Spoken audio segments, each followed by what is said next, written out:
Kochi മേയറായി VK. Minimol ജോയും കൂടാതെ deputy മേയറായി Deepak ജോയും തെരഞ്ഞെടുത്തിരിക്കുകയാണ്. ആദ്യം തന്നെ കൺഗ്രാറ്റുലേഷൻസ് രണ്ടു പേർക്കും. കൊച്ചി മേയറായി ചുമതലയേൽക്കാൻ പോവുകയാണ്. എന്താണ് തോന്നുന്നത് ആദ്യം തന്നെ? വളരെ സന്തോഷമാണ്. ഒപ്പം വലിയ ഉത്തരവാദിത്തമാണ് പാർട്ടി ഏൽപ്പിച്ചിരിക്കുന്നത്. അത് നല്ല രീതിയിൽ കൊണ്ടുനടക്കാൻ പറ്റണേ എന്നുള്ള പ്രാർത്ഥനയുമാണ് മനസ്സിലുള്ളത്. ഈ കൊച്ചി സംബന്ധിച്ച് നോക്കുകയാണെങ്കിൽ ഒരുപാട് പ്രശ്നങ്ങളുള്ള ഒരു ജില്ല എറണാകുളം ജില്ലയാണ്. വെള്ളക്കെട്ട് തുടങ്ങി നിരവധിയായിട്ടുള്ള പ്രശ്നങ്ങളുണ്ട്. അതിനൊക്കെ എങ്ങനെ പരിഹരിക്കണം, അല്ലെങ്കിൽ അതിനൊക്കെ എങ്ങനെ പരിഹരിക്കണമെന്നാണ് തോന്നുന്നത്? എറണാകുളത്താണ് ബഹുമാനായ പ്രതിപക്ഷ നേതാവുള്ളത്. പ്രിയപ്പെട്ട എം പിമാരോടുണ്ട്, MLA മാരുണ്ട്.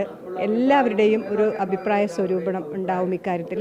എല്ലാവരുടെയും കൂടി ഒരു കൂട്ടായ ആലോചന. കാരണം UDF നൽകിയിരിക്കുന്ന വലിയ വിജയം, വലിയ ഉത്തരവാദിത്തമാണ് UDF-നുള്ളത്. അതുകൊണ്ട് തന്നെ എല്ലാവരുമായിട്ട് ആലോചിച്ച് കൃത്യമായ കർമ്മ പരിപാടികളുമായിട്ടായിരിക്കും മുന്നോട്ട് പോകുന്നത്.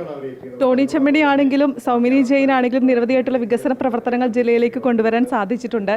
സ്മാർട്ട് സിറ്റി പദ്ധതി തുടങ്ങി നിരവധിയായിട്ടുള്ള പദ്ധതികൾ കൊണ്ടുവന്നിട്ടുണ്ട്.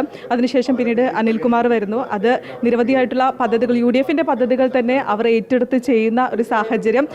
ഈ കൊച്ചിയിൽ എന്തെല്ലാം, അല്ലെങ്കിൽ പുതിയതായി എന്തെങ്കിലും പദ്ധതി കൊണ്ടുവരണമെന്ന് മനസ്സിൽ എന്തെങ്കിലും ചിന്തിച്ചിട്ടുണ്ടോ? കൊച്ചി കഴിഞ്ഞ ടോണി ചെമ്മണി മേയറായിരുന്ന സമയത്ത് UDF കണ്ട സ്വപ്നം, UDF വിഭാവനം ചെയ്ത കൊച്ചിയാണ് മേയർ അനിൽകുമാറിൻ്റെ കാലഘട്ടം പൂർത്തിയാകുമ്പോൾ നടന്നു തീർന്നിരിക്കുന്നത്. ഇനി പുതിയ സ്വപ്നങ്ങളും പുതിയ പദ്ധതികളുമാണ് നമ്മൾ വിഭാവനം ചെയ്യേണ്ടത്. അതാണ് ഞാൻ നേരത്തെ പറഞ്ഞത്. ഇവിടെയുള്ള എല്ലാവരുമായിട്ട് കൂടിയാലോചിച്ചുകൊണ്ട് നല്ല മെട്രോപൊളിറ്റൻ സിറ്റിയായി വളർന്നുകൊണ്ടിരിക്കുന്ന ഈ നഗരത്തിന് അതിനനുസരിച്ച വികസന പ്രവർത്തനങ്ങളും അതോടൊപ്പം തന്നെ ഇവിടെയുള്ള ജനങ്ങൾക്ക് ആവശ്യമായ ക്ഷേമ പ്രവർത്തനങ്ങളുമായിട്ട് ഞങ്ങൾ ടീം UDF ഒരുമിച്ചുണ്ടാവും. അതെ, ടീം UDF. ആ UDF-ന്റെ വിജയം നമ്മൾ തദ്ദേശ തെരഞ്ഞെടുപ്പിൽ കണ്ടതാണ്. അത്രത്തോളം സീറ്റുകൾ വിജയിക്കാൻ UDF-ന് സാധിച്ചിട്ടുണ്ട്. നിരവധി ജനപിന്തുണ ലഭിച്ചിട്ടുണ്ട്. അത് തെളിയിക്കുന്നതായിരുന്നു ഈ തദ്ദേശ തെരഞ്ഞെടുപ്പിലെ വിജയം എന്ന് പറയുന്നത്. അപ്പോൾ ഈ ഡെപ്യൂട്ടി മേയറായി തിരഞ്ഞെടുക്കുമ്പോൾ എന്താണ് തോന്നുന്നത് ആദ്യം തന്നെ? തീർച്ചയായിട്ടും വളരെ വലിയ ഉത്തരവാദിത്തമാണ്. ഈ കൊച്ചി പോലെ കേരളത്തിലെ പ്രധാനപ്പെട്ട നഗരത്തിൻ്റെ ഡെപ്യൂട്ടി മേയറായി തിരഞ്ഞെടുക്കപ്പെടുകയാണ്.